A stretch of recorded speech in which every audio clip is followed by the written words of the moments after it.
Dobro jutro, gledajte Novo jutro na televiziji B92. Trenutna temperatura u Beogradu iznosi 22 stepena, a dnevna maksimalna za danas prognozirana je čak 35 stepeni. Jeste, bit će vrelo danas, a uzavrelo je i ovde u studiju jer imamo posebnog gosta. Naime, naš voditelj Miloš Maksimović pokrenuo je novi projekat, emisiju Autologija, koju već mogu da prate svi posetioci web sajta B92. Miloš će iz epizode u epizodu obaviti kratko testiranje novih i polovnih automobila i iznositi svoje lične utiske. Naše lične utiske o Milošu reći ćemo vam čim on napusti studio. Ne verujem da će mu se dopasti. Doduše, on to može isto da kaže i za nas kad počne radio dizanje, jer ne možemo da ga čujemo. Tako da smo tu onda 1-1. Dobro jutro, Miloš. Kako ste, šta radite? Pa evo, malo to časkamo. Vrelo jeste. Da, vrelo je. Ti si se pripremio, vidim imaš i posebnu majicu. Imam vozačku majicu, da. Sa njegovim fićom. Upravo sam bio upravo u pitanju guma, da. Pa dobro, u skladu sa temom. Pa da, sve što ste rekli je tačno. Ja nisam došao da demantujem ništa.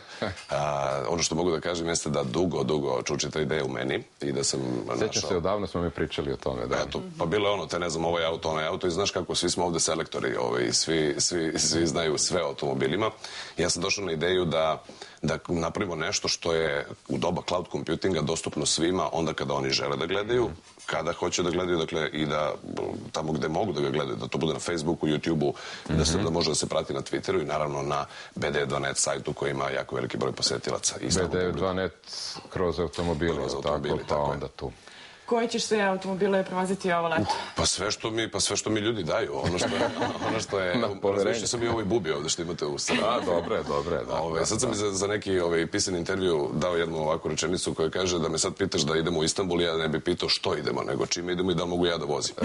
Prosto sve što bude palo pod ruku, za sada su snimljeni Nissan Juke, ovo već može da se vidi i pokrivalica, ovo je Dodge Nitro, snimljena i Mercedes C klasa i morat ćemo malo samo da opustimo da uzmemo i neke malo jeftinije automobile.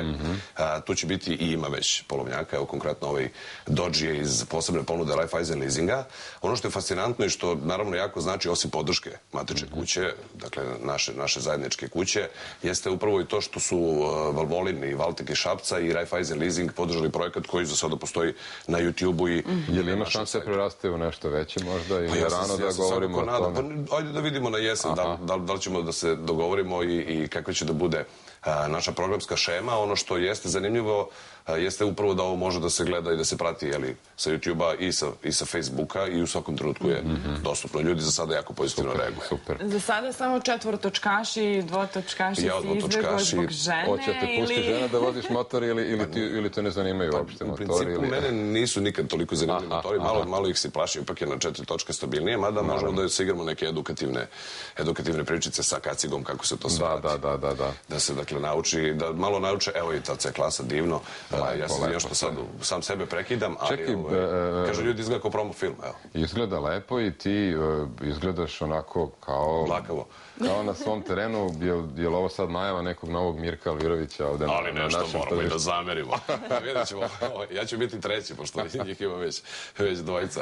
Pa vidjet ćemo u što će da praste. Ono što jeste zanimljivo jeste da ja zapravo ne biram samo najnovije modele na tržištu, nego i ono što me od uvek zanima da vozim. Recimo, ovaj Dodge Nitro je odavno na tržištu, on je polovnjak, upravo, ali nikad ga nisam probao. I eto prilike da se... I kako ti se činilo to sve dok se... Kako mi se dojmi? Pa odlično. Znaš, kad izađeš iz takvog auta, odmah si nekako viši, veći su ti bicepsi, onako... Plavlji si, da. Sad ti svi muškarci zavide, prosto imaš posao i snova, tako bi oni rekli. Pa dobro, hajde tako da kažemo. Da, pa je ono sve ono što dečaci vole, jel? Da, popravo to. Ja u tome uživam, vidi se da sam opušten i nadam se da će to biti možda i na televiziji krajem godine, ali za sada je potpuno okej. Ništa, držimo fige, dobro ti za sad ide. I pratimo, naravno. Vi držite fige, ja držim volan. Vidi, na radiju su verovatno već počele vesti, tako da požuri da te ne čekaju slušalci. Hvala što ste me primili.